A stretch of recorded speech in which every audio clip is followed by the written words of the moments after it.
तो साथियों, आज इस नापाक फौज को कराची में लाकर आपका मसीहा बना के पेश किया जा रहा है कि ये फ्लड से मुतासिर लोगों की मदद कर रहे हैं।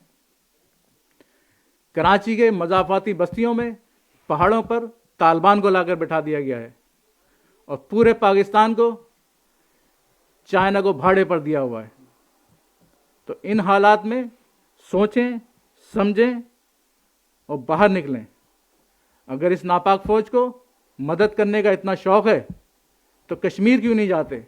कश्मीर की माएँ बहनें इनको सालों से मदद के लिए पुकार रही हैं, लेकिन वहाँ जाते हुए इनकी पतलूनें ढीली हो जाती हैं, गीली हो जाती हैं। फिर इसके अलावा हमने ये भी देखा कि इस बरसात में, इस हालिया जो मुश्किलात हुई हैं कराची वालों को ख़ास तौर पर, कुछ बरसाती मेंढक इस्लाम का लिबादा ओढ़कर सड़कों पर आए और कैंप लगाकर सिर्फ चंदा जमा कर रहे हैं। वो भी कराची की मुज़ाफ़ाती बस्तियों में जाकर कैंप लगाए हैं और गरीब लोगों से ही चंदा ले रहे हैं। और सिर्फ फ़ोटो सेशन कराते हैं। और सबसे बढ़कर ठाकुर की नाजायज़ औलादें, जो ठाकुर के दाल चावल खा खा के जिनके दिमाग खुश्क हो गए हैं, वो झाड़ू लेकर पानी के ऊपर झाड़ू लगा रहे हैं। ये कौम को बेवकूफ़ बना रहे हैं। इनको ये समझना चाहिए कि कौम इतनी बेवकूफ़ नहीं है और ये तुम झाड़ू पानी पर नहीं, अपनी नसीबों पर लगा रहे हो। और इंशाअल्लाह तुम सब पर अल्लाह का अजाब नाजिल होगा और एक एक दुख और तकलीफ जो तुमने अल्ताफ़ भाई को और कौम को दिए, उस सब का हिसाब होगा। और एक और, आमिर बेलियाकत यूथिया पानी में डुबकियां लगाता फिर रहा है। अबे उसी पानी में डूब के मर जा। कुछ समझ नहीं आया वो क्या चाह रहा था उस पानी में। डुबकियां लगा रहा है, क्या ढूंढ रहा है, अपनी चड्डी ढूंढ रहा है। अबे भाई, अपने वजीर आजम को बुला, उसको दिखा हालात कैसे हैं वहां के। उस सदर पाकिस्तान को बुला जो पिछली बारिश में 1 फीट के पानी में चप्पू चला रहा था, वो किधर गायब है? तो मेरी दरख्वास्त है तमाम साथियों से, सिंध के अवाम से, कि बराए मेहरबानी अपने लिए खड़े हों, कोशिश करें। बाजवा साहब, इनके बैरून मुल्क असासे जाहिर हो रहे हैं। उनकी बीवी के पास से अरबों रुपए निकल रहे हैं, कोई बोलने वाला नहीं। यूथे भी खामोश हैं। लगता है कि यूथियों की फुप्पी की और बाजवा की बीवी की कोई डील हो गई है कपड़े सीने की, जहां से ये पैसे कमा रहे हैं। साथियों, दुनिया के हालात बहुत तेजी से बदल रहे हैं। ग्रेटर इसराइल की तैयारी हो रही है जो बहुत उरूज पर है। फिर ये भी हो सकता है कि आने वाले दिनों में, हो सकता है 2020 तक, दुनिया 2 ग्रुप में तकसीम हो जाए, जिसमें से एक ग्रुप सऊदी अरब, इसराइल, अमेरिका और यूरोप पर मुश्तमिल होगा और दूसरे ग्रुप में तुर्की, पाकिस्तान, चाइना और ईरान। और इन हालात में ये नापाक फौज और इनके हवारी ग्रेटर पंजाब के सपने देख रहे हैं। तो साथियों, इन हालात में हमें भी अपने बारे में सोचना होगा और अपनी आज़ादी की जद्दोजहद को तेज़ करना होगा और खामोशी की चादर को उठाकर फेंकना होगा। और जो लोग सूबे का चूरन बेच रहे हैं कि महाजिर सूबा और कराची सूबा, उनके बहकावे में ना आए। आप देखें कि बलोचों के पास अपना सूबा है, उनके साथ क्या हो रहा है। जुल्म की दास्तानें भरी पड़ी हैं बलूचिस्तान में। किस तरह लोगों को गायब कर दिया जाता है, तशद्दुद करके मसक़शुदा लाशें फेंक दी जाती हैं, हेलीकॉप्टर पर से लोगों को फेंक दिया जाता है उठा के। तो उनको, जब वो आए आपके पास ये चूरन बेचे, तो उनको बोलें भाई अपने घर जाओ, हमें आज़ादी चाहिए। साथियों, ये याद रखें कि हमारे मसाइल का हल और हमारे बच्चों का मुस्तकबिल सिर्फ एक आज़ाद वतन ही है, उसके अलावा कुछ नहीं।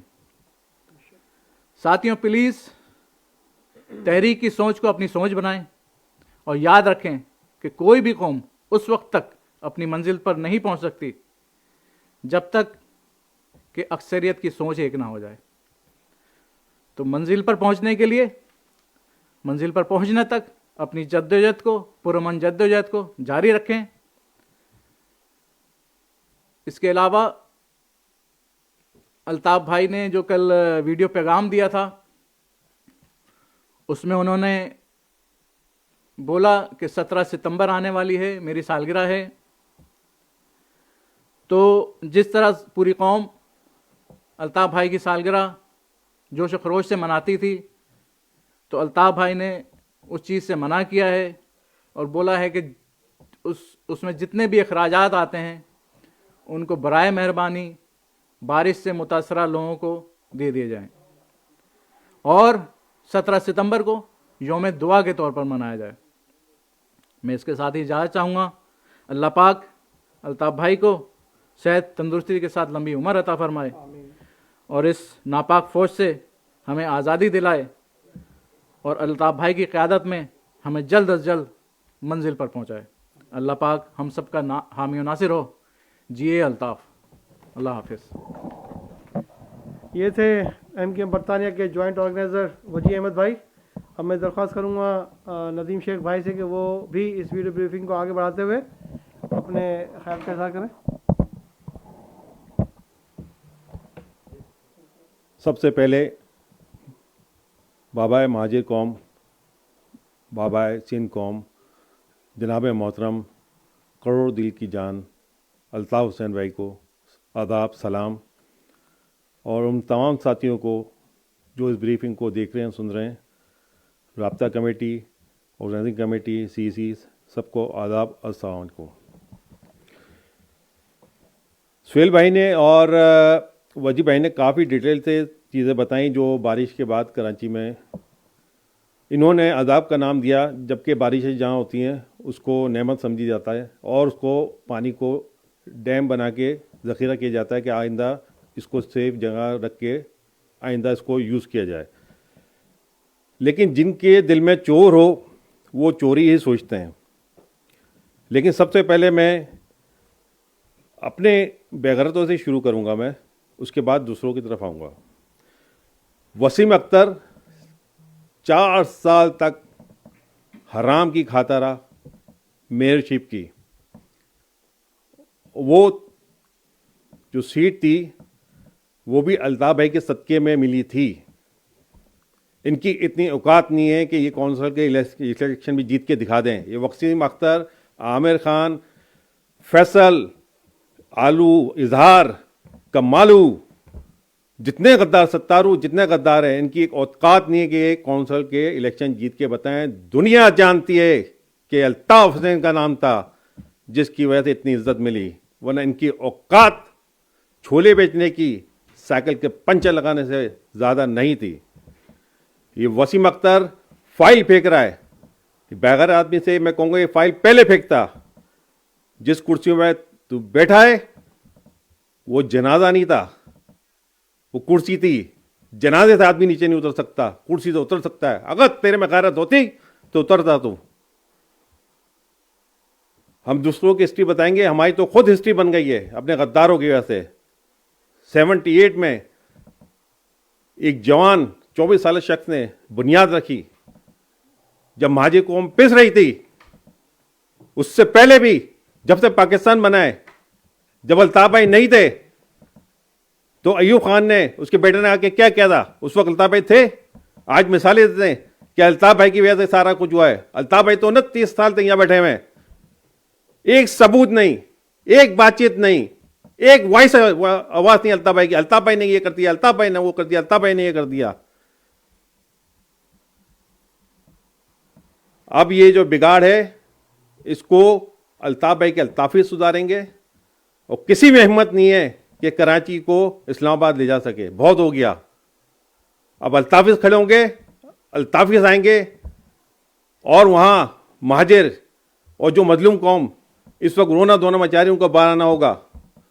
और उनको मैं आज ये कहता हूं, अगर आप बाहर आए तो यहां से पूरी यूके कमेटी आपके साथ कराची में खड़ी होगी, हम भी वहीं होंगे आपके साथ। हम कोई यहां से बैठ के आपको हिदायत नहीं देंगे, लेकिन आपको बाहर आना होगा। ये जो बड़ी बड़ी बातें करके जा रहे हैं, ऊपर से हेलीकॉप्टर से देख रहे हैं कराची को, भाई नीचे उतरना, चल बूट पहन के उतर जा, नीचे तो उतर, ऊपर से देख के निकल रहा है। और एक वो नशई पहले आया 1,62 अरब का पैकेज, 162 अरब का पैकेज कराची को देके टोपी देके निकल गया। कल फिर आ रहा है टोपी देने, चूरन देने, और ये बेगैरत फिर आगे पीछे घूमेंगे और शिकायतें बता रहे होंगे। जिस तरह कराची में पानी हुआ, जब ये बेगैरत वहां आ रहे थे मोहल्लों में, इनको जूते लगाने चाहिए था। इनसे शिकायतें कर रहे हो आप, ये सही करके दे रहे हैं, आप शिकायतें कर रहे हो उनसे। अल्ताफ भाई ने इस कौम को उठाया, इस कौम को बनाया, इस कौम को शनाख्त दी, इस कौम को बोलने की ताकत दी। लेकिन हमारे बेगैरतों ने, हम दूसरों को क्या रोना है, हमारे बेगैरतों ने ये अपनी अपनी सीटों के लिए, अरबपति बनने के लिए अपनी बेगैरती दिखाई। कुछ बेगैरत तो बाहर है, कुछ बेगैरत अभी भी अंदर हैं। जब तक जूते नहीं पड़ेंगे नहीं जाएंगे। और ये जूते कौन मारेगा? आप लोग। अल्ताफिस, अल्ताफिस से मुराद महाजिर नहीं, तमाम मजलूम कौम। अब ये सिंधी और महाजी को लड़ाने फिर वो अपना खेल रहे हैं सिलसिला। इसलिए जब तक सिंधी महाजी लड़ेगा, ये पंजाबिस्तान आके अपना काम उतारता रहेगा। ये ग्रेटर पंजाब के ख्वाहिश देख रहे हैं, ये नहीं होगा। हाँ, पंजाब जाएगा, लेकिन वहां जाएगा सिख के पास जाएगा। ये पंजाब यहां नहीं आएगा। ये महाजिरों ने बनाया है, और जो कहते हैं कि ये पहले से बना हुआ था, झूठ बोलते हैं। ये साहिल था या मछेरे थे, सारे पढ़े लिख के उर्दू स्पीक ने आके अपनी जान लड़ा के इसको बनाया है। और ये एक खुशखबरी दे दूं, 2 साल में कहते हैं इमरान खान ने कुछ नहीं किया, इमरान खान ने कुछ नहीं किया। आज मैं इमरान खान की तारीफ कर देता हूं। कल इसने, इमरान खान ने बहुत बड़ा काम कर दिया, आप लोग उसकी तारीफ नहीं कर रहे। कल उसने भंग जो होती है नशाई, वो उगाने की इजाजत दे दी। अब बताएं, इतना बड़ा काम कर दिया उसने। जो साला पीता था उसकी इजाजत दे दी उसने कि सब पियो। जो काम करना है उसका नहीं बताएगा। और जिसके चेले नीचे बैठे हुए हैं। अभी टीवी में मैं 2 दिन से सुन रहा हूं, बात हो रही है कि भाई लोग मर गए। कल एक बहन हमारी आके बैठी है, उनके 2 बेटे बेचारे पानी में डूब के शहीद हो गए। अब उसके पास एक ही बेटी बची है और बेवा है, ऊपर से बेवा है। कल समा के प्रोग्राम में बैठी हुई है और किसी वडेरे को ले लिया उन्होंने, जो अपना कराची के खाते हैं साले, और छुट्टी वाले दिनों में वापस सिंध चले जाते हैं। वो बैठा हुआ है, उसको वो कह रहा है एंकर कि भाई अपना इस बहन के लिए कुछ करना चाहेंगे आप? अरे वो कराची वालों का हमने थोड़ी किया, ये तो एमकेएम वालों ने किया है, ये तो इन्होंने किया है, तो बोरीवल लाश डालते थे। अबे भाई, बोरीवल लाश डालते थे, वो तो गुजर गई ना बात, आगे चलना। अगर बोरीवल लाश अगर हम लोग डाल रहे होते तो आज ये कमीने वहां रोडों में घूम रहे होते। आज रेंजर्स की आप मुद्दत खत्म करो, आपको फिर बोरीवल लाशें वहां नजर आने लग जाएंगी। अभी वहां चल जाएगा बोरीवल लाशें कौन डालता है। आप लोग इतना भी नहीं समझते। कभी फौजों को किराए में जाते देखा है? कभी आर्म फौज को बिजनेस करते देखा है? कराची में किसके बिजनेस है? साले कॉन्फ्रेंस तक बेच रहे हैं। आप लोग रोना धोना रोना धोना, डिफेंस वाले बर्गर कहते थे, आप वो आ गए बाहर, कुछ तो बात निकाली ना। आप लोग छुप के बैठ गए पानी में, नहाते हुए आते थे, दिखा रहे हैं, पकड़ के मारे हैं साले जिसका एरिया था उसको। फिर आके वो खड़ा हो रहा है, उसको आप चारों शिकायतें बता रहे हो। पहली शिकायत आपकी पूरी कर रहा है, जो आपको शिकायतें पूरी दे रहे हैं। इससे पहले भाई अपना ये आप वहां की पाकिस्तान की इतनी बिगाड़ इसलिए है कि वहां की अदालतें सही नहीं है। एक चूरन बेचने आया, शुरू में अकड़ दिखाई, साकिर निसार की बात कर रहा हूं मैं, जस्टिस।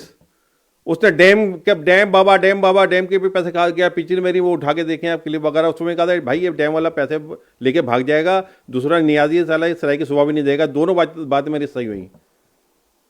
वो डैम वाले बाबा ने अरबों रुपए बनाया और निकल गए। और जितने अभी जजेस वगैरह बैठे, अगर मैं कहूंगा तो कंडेम लगा देंगे साले। नवाज शरीफ कैसे चला गया? कभी सुना है कि सजा याफ्ता आदमी चला गया? अब ड्रामा करें नवाज शरीफ को वापस लाना है, नवाज शरीफ को वापस लाना है। ये सिर्फ पैसों का खेल होता है। बैरियर टाउन का इतना लंबा केस चला, अरबों रुपए उसके बाद फाइन हुआ। कहां है वो केस? डॉक्टर आसिम को पकड़ा, 462 उसने मुंह से कबूले। कहां है वो केस?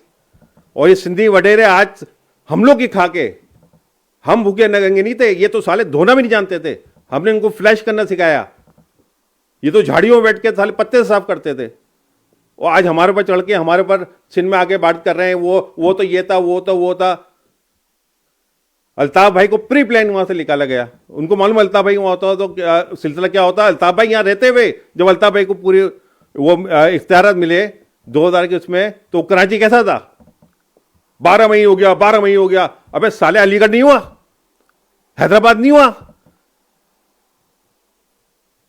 और ये अपना उसका जो वो जा रहे थे अपना हैदराबाद जा रहे थे, सोराबगोड वाकया नहीं हुआ? पक्का किला में हमारी बहनों को रेप किया गया, वो वाकया नहीं हुआ? 27 को बेनजीर ने मरी वहां पर अपना पिंडी में, और रोना धोना साला यहां मचा रहा है। पूरे यानी बिजनेस में तबाह कर दिए, लड़की अगवा कर दी, ये नजर नहीं आ रहा? ये महाजनों को, हमारे महाजनों को सोचना पड़ेगा, जो आज आपकी बहनें और माएं क्या कर रही हैं वहां पर।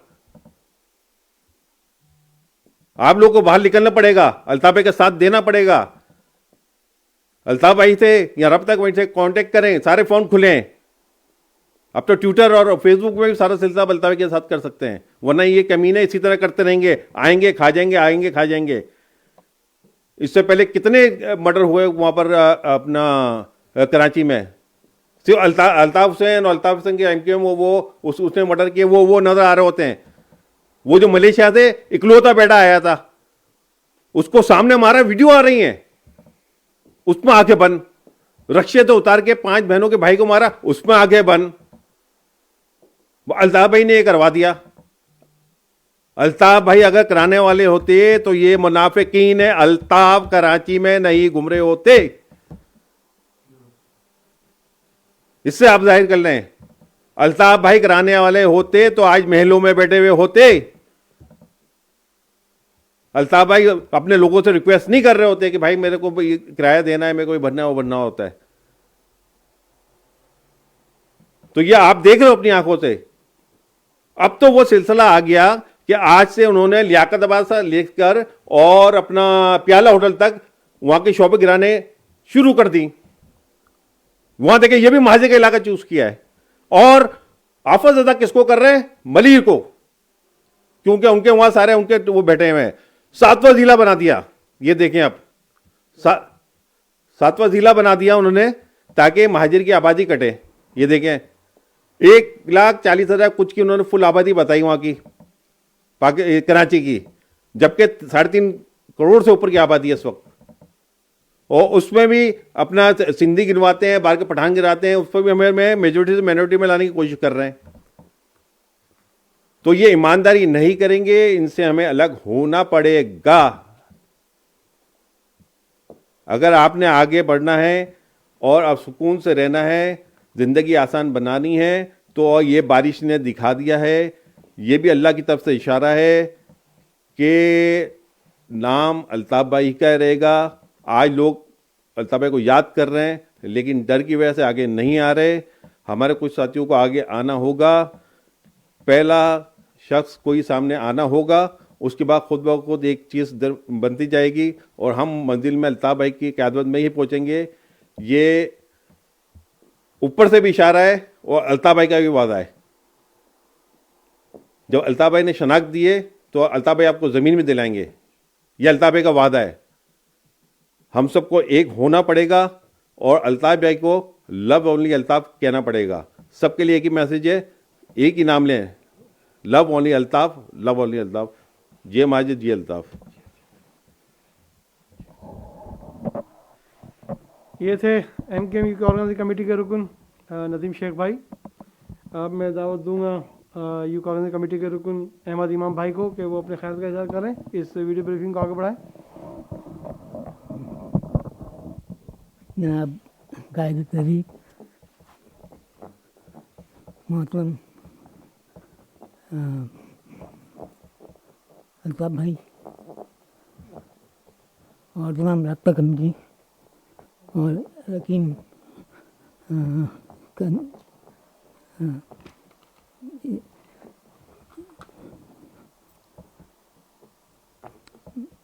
अस्सलाम वालेकुम।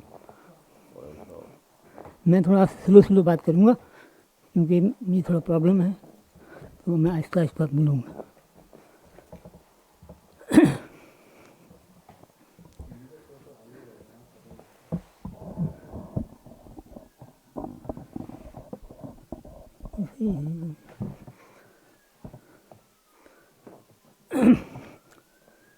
सबसे पहले तो मैं बताऊंगा कि इन बारिशों में क्या हाल हुआ है। मैं तो वहाँ नहीं हूँ, लेकिन जदीद टेक्नोलॉजी, जदीद इलेक्ट्रॉनिक सिस्टम के ज़रिए सब पता चल जाता है कि क्या हो रहा है। बारिश हुई, ये तारीखी बारिश थी, उसे ये क्यों हुई ये तो अल्लाह ही बेहतर जानता है, लेकिन आदमी को समझ अल्लाह ने दी है, वो समझ भी सकता है अगर चाहे तो। ये बारिश धुलाई हुई है, सफाई हुई है अल्लाह की तरफ से, क्योंकि हम आने वाले हैं। हम अपने वतन को आज़ाद कराने के लिए, अपनी कौम को आज़ाद कराने के लिए आने वाले हैं। मंजिल दूर नहीं है, मंजिल बहुत नज़दीक है। अब मैं अपने तमाम साथियों से दरख्वास्त करूँगा कि वो ज़्यादा से ज़्यादा सीना बाई सीना पैगाम को, अल्ताफ़ भाई के पैगाम को फैलाएं और कहें कि उन्हें एक दिन निकलना पड़ेगा अपने घर से, तभी इनकलाब बर्पा होगा, वरना हम यहाँ बैठ के कुछ नहीं कर सकते जब तक आप के हाथ पाँव बने हैं। अपने हाथ पाँव खोलिए और मैदान में आ जाइए। आपको मैसेज मिल जाएगा और खुद ही पता लग जाएगा।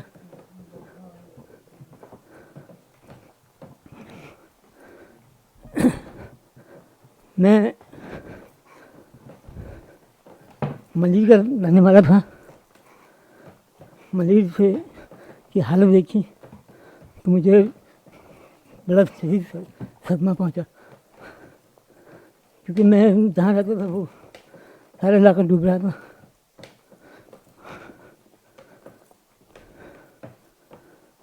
बहरहाल मैं अपने उन साथियों से जो फ़ौज के खौफ से, वो फ़ौज जो पंजाब फ़ौज है, खौफ से बाहर नहीं आ रहे हैं, वो छुप के काम करें, लेकिन बाहर को एक बहरहाल आना पड़ेगा।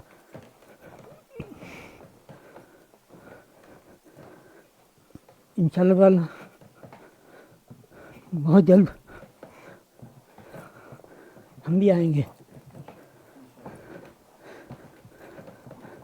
लेके रहेंगे महाजिस्तान, सिंधु देश, और कट के रहेगा पंजाबिस्तान।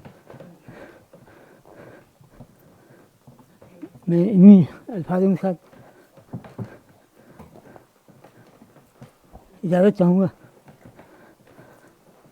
अल्लाह हाफिज़। मेरे अजीम कायद को मेरा और आप हम तमाम साथियों को सलाम, खैर तस्लीम।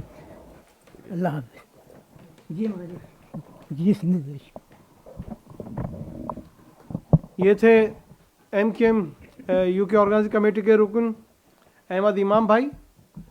आपने शायद इनकी बात को सही से ना सुना हुआ हो, ना समझ सके हो आप, लेकिन ये बतलाना ज़रूरी है कि अहमद इमाम भाई की ये जो हालत हुई है, ये उसी फौजी ऑपरेशन के नतीजे में हुई है जिस फौज को आज GHQ के ISI के एजेंट कराची में लाने के लिए दावतें दे रहे हैं। यह उसी फौजी ऑपरेशन 1992 के ऑपरेशन के बाद के तसलसल में अहमद भाई के साथ वो जुल्म सितम ढाए गए, उनको गिरफ्तार करने के बाद कि आज उनकी ये हालत हो गई, ना वो आराम से बैठ सकते हैं, ना वो चल सकते हैं, और ना वो सही से बात कर सकते हैं। लेकिन उनका जज्बा देखिए कि उसके बावजूद ये कहते हैं कि हम बना कर रहेंगे सिंधु देश, और कट के रहेगा पंजाबिस्तान, और बन के रहेगा सिंधु देश। इनकी यही मोहब्बत, इनका यही अज़्म इन्हें सबसे बड़ा करता है। तो जब इनका ये जज्बा है तो ये समझ में नहीं आता कि एहलियान कराची और एहलियान सिंध के वो लोग जिन्हें अल्लाह ताला ने सेहत अता की है, सब कुछ अता किया है, लेकिन उसके बावजूद वो अपने हक के लिए आवाज़ नहीं उठा रहे, अपने हक के लिए बाहर नहीं निकल रहे। मैं इस वीडियो ब्रीफिंग को थोड़ा सा और आगे बढ़ाऊंगा कि आपने ये जो बाज़गश्त सुनी कि कराची को सिंध के हवाले कर दिया जाए, कराची को फौज के हवाले कर दिया जाए, तो कराची को फौज के हवाले क्यों कर दिया जाए और किस फौज के हवाले कर दिया जाए? उस फौज के जिसका ये इदारा rangers, Sindh rangers, Karachi rangers, वो क्या कुछ कर रहा है कि जब कराची के लोग, कराची के वो हक परस्त, वफा परस्त अवाम जो अपने दुख और दर्द में मुब्तला लोगों की इमदाद के लिए उनके लिए खाना लेकर जा रहे हैं, तो उनसे किस तरह रोककर वो उनका खाना अपनी गाड़ियों में भरकर लूट कर लेकर जा रहे हैं बेगरत के बच्चे।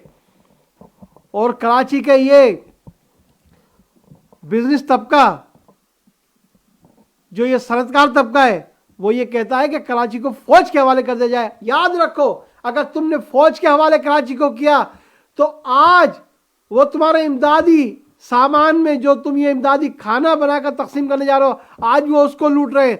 तो यकीन जानना कल तुम्हारे घर से तुम्हारे घर का पका हुआ खाना लेके जाएंगे और तुम कुछ नहीं कर सकोगे। आपने एक चीज अभी नदीम भाई ने जिक्र किया कि जनाब कराची में नाजायज तजावुजात के नाम पर गुज्जर नाले के ऊपर जो आबादियां थी, वो मुहाजिरों की आबादियां थी, उनके खिलाफ तुमने ऑपरेशन शुरू कर दिया और नोटिस दिया। तुमने रात में ऐलान किया कि सुबह 7 बजे तक खाली कर दें। कभी तुमने उनके रिहाइश के कोई दीगर इंतजाम किए? एमक्यूएम नाजायज तजावुजात के ऑपरेशन के कभी भी मुखालिफ नहीं रही है, लेकिन एमक्यूएम का एक वाज़ा मौक़िफ़ रहा है, अगर किसी आबादी के ऊपर नाजायज तजावुजात है, वहां पर ऑपरेशन करना चाहते हैं, तो उन गरीबों के लिए पहले सर छुपाने की जगह मुहैया की जाए। तुम्हें ऑपरेशन सिर्फ उन्हीं इलाकों में करना होता है जहां मुहाजिर बसते हैं। तुम्हें वो इलाके नजर नहीं आते कि जहां दीगर ज़बानें बोलने वाले लोग बसते हैं? क्या तुम्हें मलीन नदी के ऊपर कब्जा नजर नहीं आता? क्या तुम्हें लियारी नदी के ऊपर नाजायज तजावुजात नजर नहीं आती? क्या तुम्हें कटी पहाड़ी के ऊपर नाजायज तजावुजात नजर नहीं आती? क्या तुम्हें कायदाबाद और दीगर बस्तियों में नाजायज तजावुजात नजर नहीं आती? मली डीएचए का जो ये डिफेंस का फेज 8 है, ये पूरा का पूरा मलीन नदी का ऊपर जो तुमने जनाब जमीन को ऑक्युपाइड किया है, उस मलीन नदी को उसका दहाना छोटा करके तुमने आधा फेज 8 उसके ऊपर बनाया है। अगर तुम गुज्जर नाले के ऊपर ऑपरेशन कर सकते हो तो फिर तुम्हें ऑपरेशन मलीन डीएचए के फेज 8 में भी ऑपरेशन करना होगा, वरना याद रखो मुहाजिरों पर इतना ही जुल्म ढाओ जितना तुम बर्दाश्त कर सकते हो। क्योंकि अब मुहाजिरों ने फैसला कर लिया है कि हमें सिंधियों के साथ, मकामी लोगों के साथ मिलकर सिंधी बनकर अपनी आजादी की बात करना होगी, अपने हुकूक हासिल करना होंगे। आज ये डिफेंस के फेज 8 पर कब्जा कर अपनी जनाब ये बड़े बड़े अजीमुशान किस्म के बंगले तामीर कर रहे हैं, उनके खिलाफ कोई ऑपरेशन नहीं हो रहा। याद रखो, कल अगर फौज के कंट्रोल में ये इलाका चला जाता है तो याद रखो तुम्हारे पास तुम्हारे रहने के लिए, अपने लिए भी घर नहीं बचेगा। कहां जाओगे तुम? और जिन लोगों के ये लॉलीपॉप दिया जा रहा है कि जनाब ये कराची को सूबा बनाकर तुम्हारी खुशहाली होगी, कैसे खुशहाली होगी?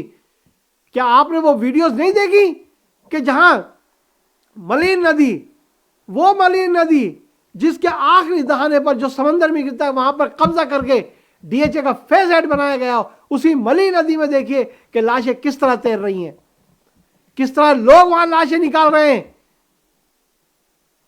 आप देखिए तो ये किसके अंडर में आता है और ये क्यों कर वो लाशें तैरने लगी उस मली नदी के अंदर, इसलिए कि तुमने उसके आखिरी दहाने पर DHA का फेज 8 तामीर कर दिया है।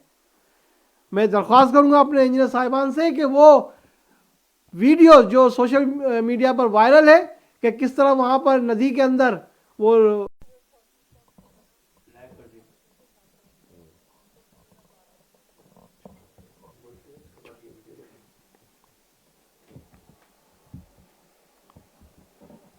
तो मलीर नदी में आपने देखा कि ये वही मलीर नदी है कि जिसके आखिरी दहाने के ऊपर फेज 8 तामीर करने के लिए डिफेंस का उस जमीन पर कब्जा किया गया, उस मलीर नदी के दहाने को छोटा किया गया और उसका नतीजा यह निकला कि जनाब पानी का फ्लो कम हुआ और पीछे लोगों को सैलाब की कैफियत देखने नसीब हो गई। और वहां पर यह देखा कि लोगों की तैरती हुई लाशें मिली हैं। पहले तो मैं ये माजरत चाहूँगा कि ये कुछ फ़नी ख़राबी की वजह से ये थोड़ा सा आपको इसमें डिस्टर्बेंस आई, लेकिन आप वो देखिए कि किस तरीके से मली नदी के अंदर वो लाशें तैर रही हैं, वो लाशें निकाली जा रही हैं गरीब लोगों की, सिर्फ इस डिफेंस फेज 8 की वजह से। अगर आप गुज्जर नाले पर मुहाजिरों की तामीर नाजायज़ तजावुज़ात ख़त्म करना चाहोगे और करना उनको कैसे पता चला है इतना डूबा हुआ? नजर कैसा है? वही कह रहा हूँ, नजर कैसा है?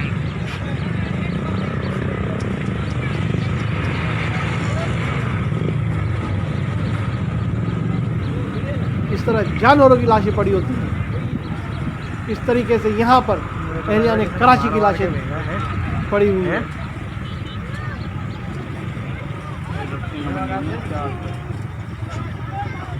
उसका भाई है। कब तक सोए रहोगे? कब तक इस ख्वाब गफलत में पड़े रहोगे? एहलियाने कराची, एहलियाने सिंध, खुदा के लिए उठो, बेदार हो जाओ। आपसे कभी भी अल्ताफ भाई ने नहीं कहा कि बाहर निकलो असला उठाओ, नहीं, तो कम से कम इत्तेहाद का मुजाहरा तो करो, इस जुल्म के खिलाफ आवाज़ तो उठाओ, बाहर तो निकलो। जो बेगैरत लोग ये कहते हैं कि हम ग्राउंड पे खड़े, तो आप बताइए वो कैसे ग्राउंड पे खड़े हुए हैं? क्या उनमें इतनी हिम्मत है कि वो ये बता सके कि मली नदी के अंदर जो फ्लड की कैफियत आई है वो क्यों आई है? डिफेंस फेज 8 ने उसमें क्या किरदार अदा किया है?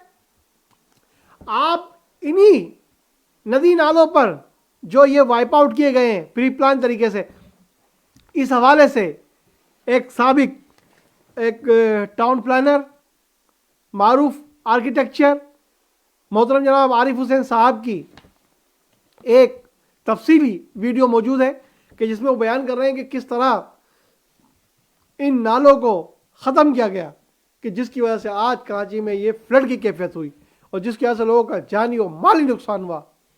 ज़रा तफसील से वो वीडियो देखिए और समझिए कि ये साजिशें क्यों कर हुई हैं और इस वक्त के लिए हुई हैं कि जब कराची में ये कैफियत हो तो कराची के लोग फौज को आवाज़ दें। देखिए उनके ख्यालात। तो तकरीबन 60 सम नालाज हैं ऑल टोल्ड। उनका नक्शा भी है, उसमें सारी डिटेल्स भी है नक्शे की। मगर एक बड़ा मसला जो है ड्रेनेज के हवाले से, you have 64 nullahs, big nullahs, but you have thousands of little nalas that feed into these nalas, or rather you had। मुझे एक 5 एकड़ का प्लॉट दिया जाता है कि यहाँ तुम्हें मकान बनाने हैं, तो पहला काम मैं ये देखता हूँ कि यहाँ से पानी कहाँ से बहता है। And usually there is a very definite slope to a particular place from where water goes. So the first thing I do is I secure that nala, either by not building on it or by redirecting it in a manner that जो exit point है उसकी वो वही रहे, entrance or exit point. This is normal planning practice. It has not been followed in this city. It is the job of the architect, planner to see that on his site it is followed, and it is the job of the SBCA. ये छोटे नाले बनते कैसे हैं? है ना, आप पानी छोड़ दें, पानी आएगा।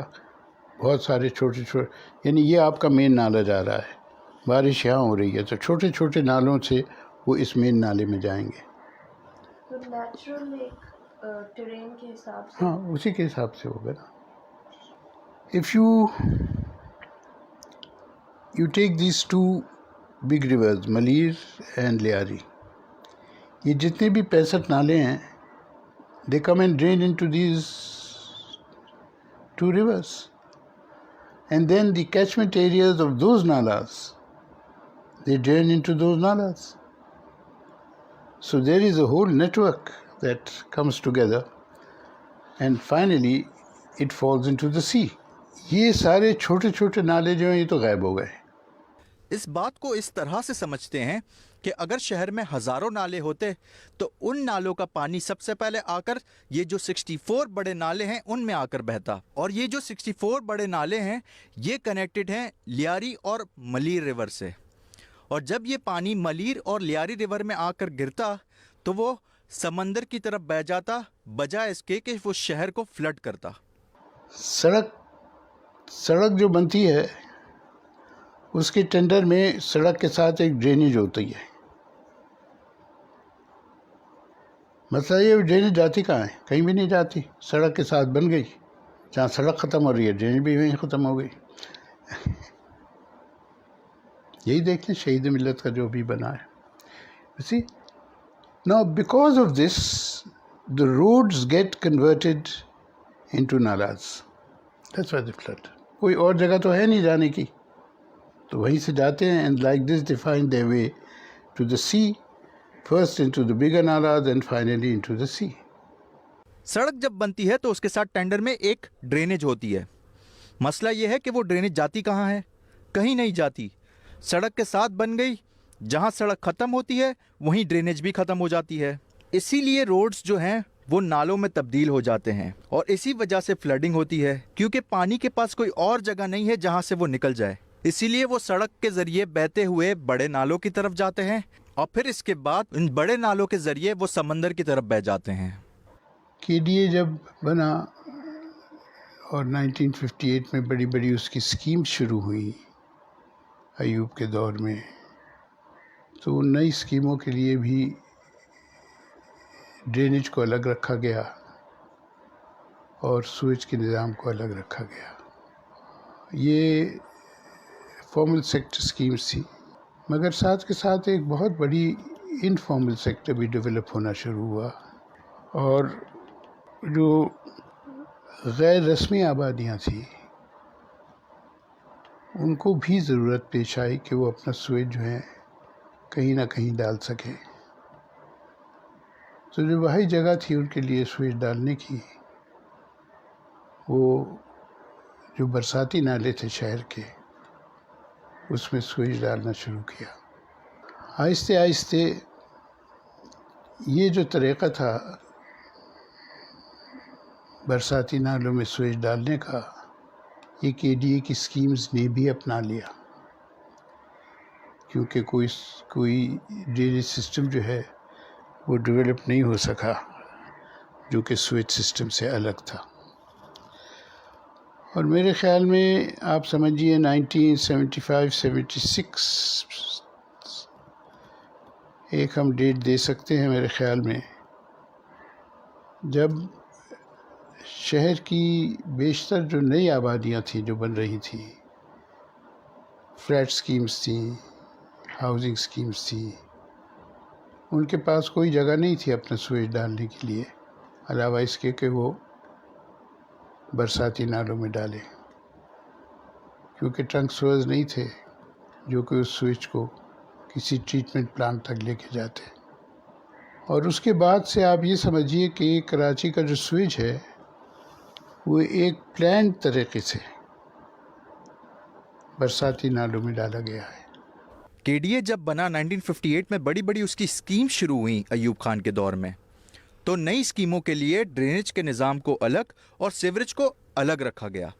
ये फॉर्मल सेक्टर स्कीम्स थी, पर साथ ही एक बहुत बड़ा इनफॉर्मल सेक्टर बनना शुरू हो गया और जो कच्ची और गैर रस्मी आबादियाँ थी उनको भी ज़रूरत पेश आई ड्रेनेज और सीवरेज सिस्टम की। तो जो वाहिद जगह थी उनके सीवरेज को एडजस्ट करने के लिए वो शहर के बरसाती नाले थे, तो उनमें सीवरेज डालना शुरू कर दिया। तो इस तरह से जो स्लज है स्विच का, जो फुजला है, वो बरसाती नालों में जज्ब होना शुरू हुआ। बारिश हो जाती थी तो साफ़ हो जाता था, कई साल बारिश नहीं होती थी तो वो जम जाता था और वो साफ़ नहीं हो सकता था। इसके बाद एक बहुत बड़ा प्लान था, वर्ल्ड बैंक का भी था शुरू में, मेरे ख्याल में 80s में था, और एशियन डेवलपमेंट बैंक का भी था जो 90s तक चलता रहा। वर्ल्ड बैंक का तो मेरे जहाँ तक मुझे याद पड़ता है वो Karachi water and sewage board को रीऑर्गेनाइज करने का था, बेहतर बनाने का था, उसकी कैपेसिटी बढ़ाने का था। उसके लिए कुछ मॉडल प्रोजेक्ट्स भी शुरू किए गए थे। एशियन डेवलपमेंट बैंक का था वो एक स्विच का प्लान था शहर के लिए, और उसके तहत ट्रंक स्वर्स डाले गए सड़कों के साथ साथ। ट्रीटमेंट प्लांट की ऑगमेंटेशन हुई, एक नई ट्रीटमेंट प्लांट पे काम शुरू किया गया और वो कंप्लीट भी हुआ और कामयाब ट्रीटमेंट प्लांट थी। मगर मसला ये था कि उस ट्रीटमेंट प्लांट तक स्विच नहीं पहुंच सका, और उसकी वजह ये है कि वो ट्रंक स्विच जो थे वो खाली रहे। कोई ऐसा तरीक़ा नहीं सोचा गया कि उन ट्रंक सोर्स को इस तरह से डिज़ाइन किया जाए कि वो कुदरती नालों से स्विच उठा लें। ना कोई तरीक़ा ऐसा सोचा गया कि कुदरती नालों का स्विच उन ट्रंक सोर्स तक ले जाया जाए। चुनाचे स्विच वैसे ही बेहतर रहा नेचुरल ड्रेनेज सिस्टम में, कुदरती नालों में, और ये ट्रंक सोर्स जो है खाली रहे।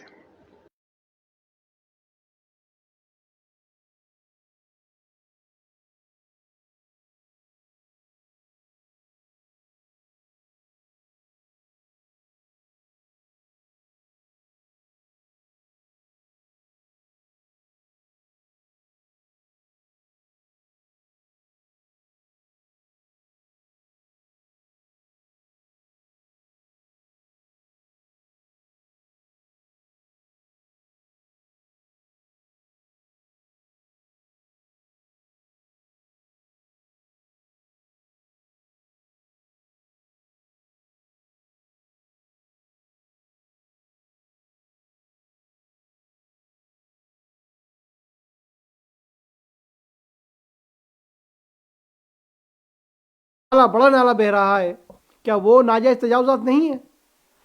लेकिन वो नाजायज़ तजावज़ात तुम्हें नज़र नहीं आएगी। क्यों?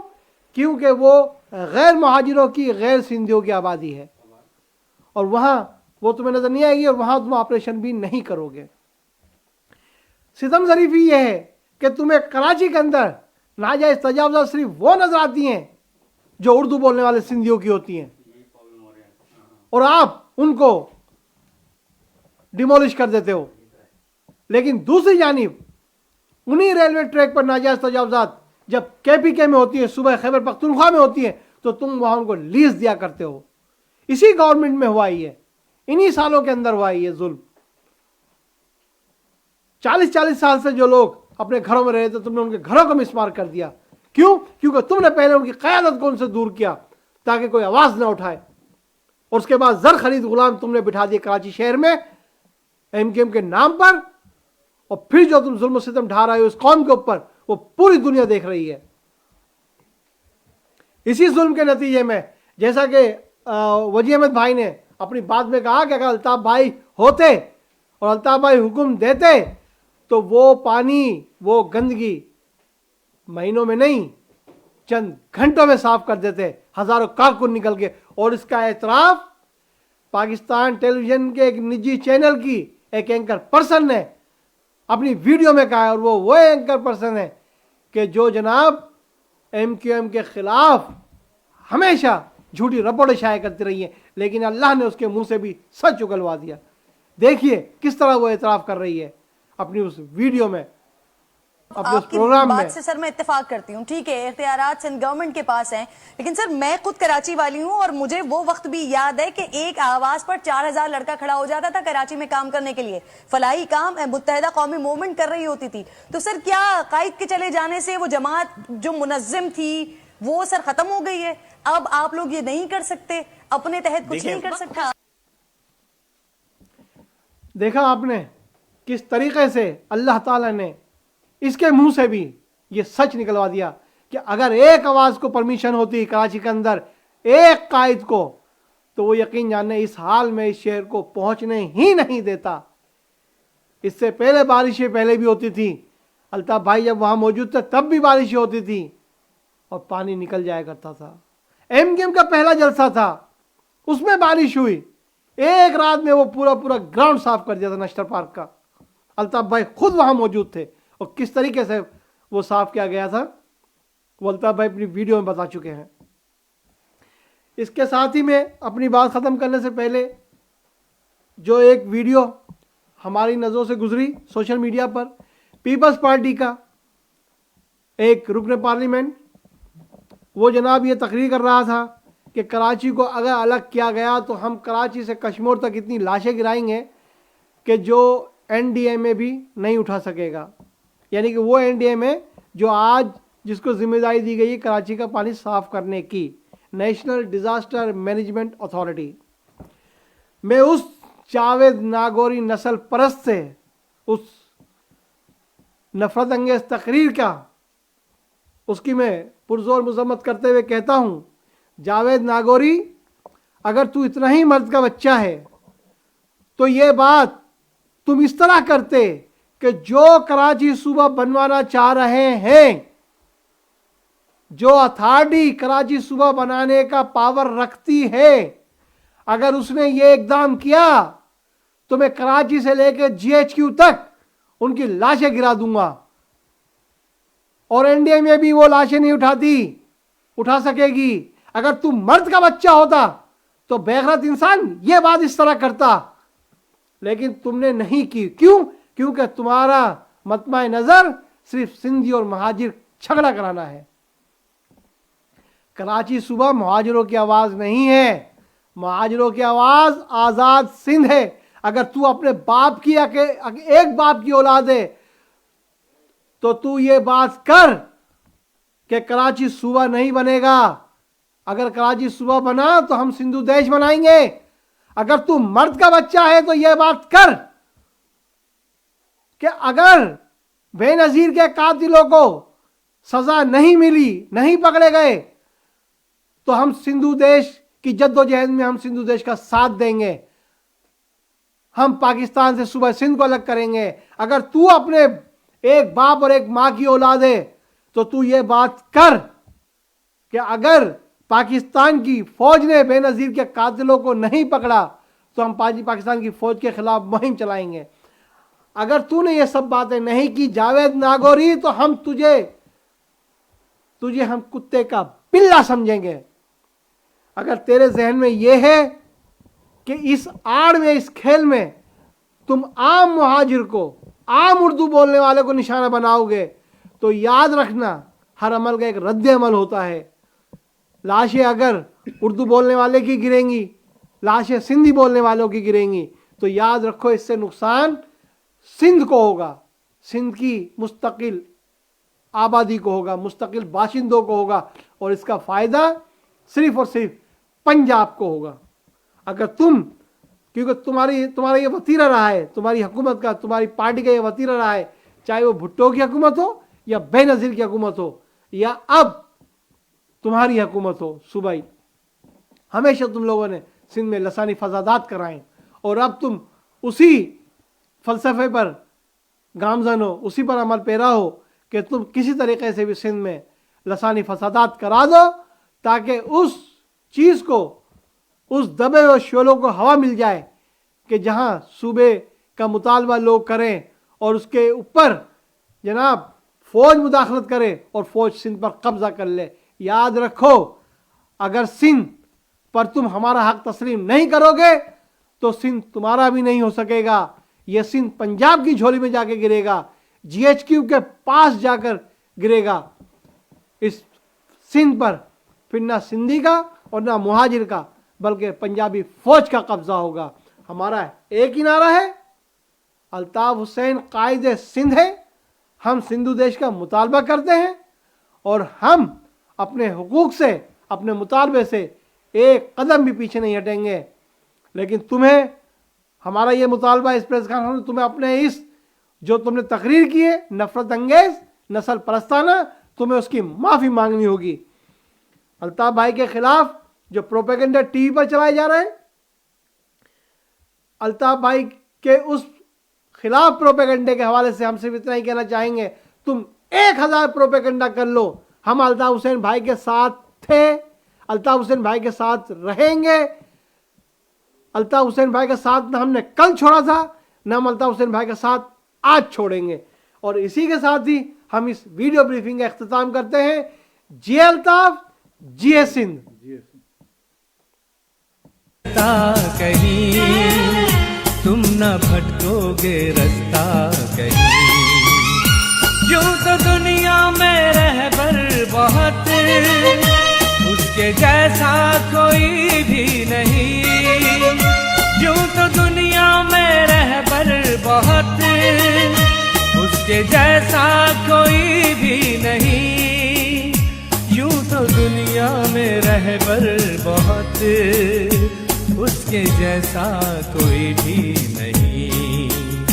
अपने रहबर पे रखना यकीन, तुम ना भटकोगे रास्ता कहीं, तुम ना भटकोगे रास्ता कहीं।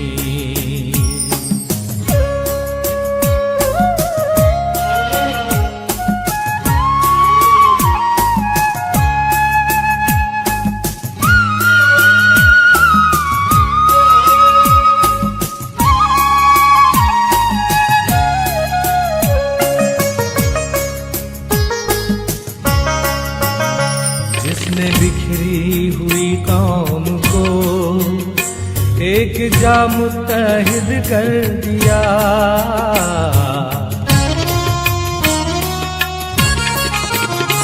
जिसने बिखरी हुई कौम को एक जा मुत्तहिद कर दिया।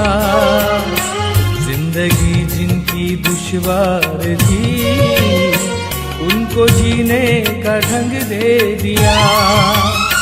काफिले हक के रुकते नहीं, चलते रहना मेरे हमनशीं।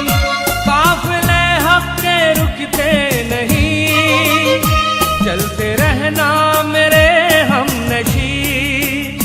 काफिले हक के रुकते नहीं, चलते रहना मेरे हमनशीं। अपने रहबर पे रखना यकीन, तुम ना भटकोगे रास्ता कहीं, तुम ना भटकोगे रास्ता कहीं।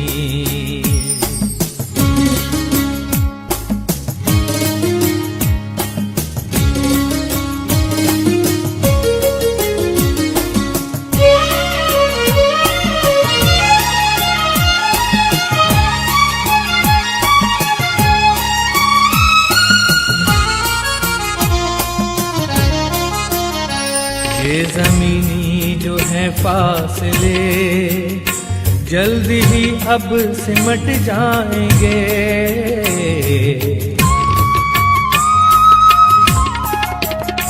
ये ज़मीनी जो है फासले, जल्दी ही अब सिमट जाएंगे। कायद अल्ताफ़ खुशियाँ लिए शान से जब वतन आएंगे, जगमगाएगी हर एक जबीं, एक दिन होगी फतह मुबीन। जगमगाएगी हर एक जबीं, एक दिन होगी फतह मुबीन।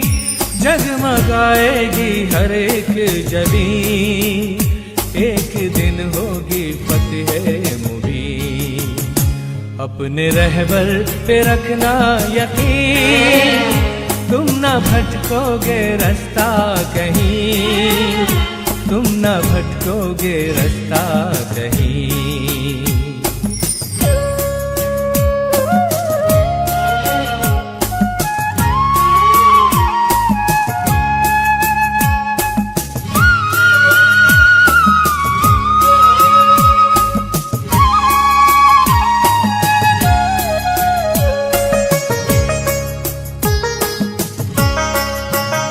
छुप न पाएगा बातिल कहीं, मुत्तहिद है मकानों मकीन।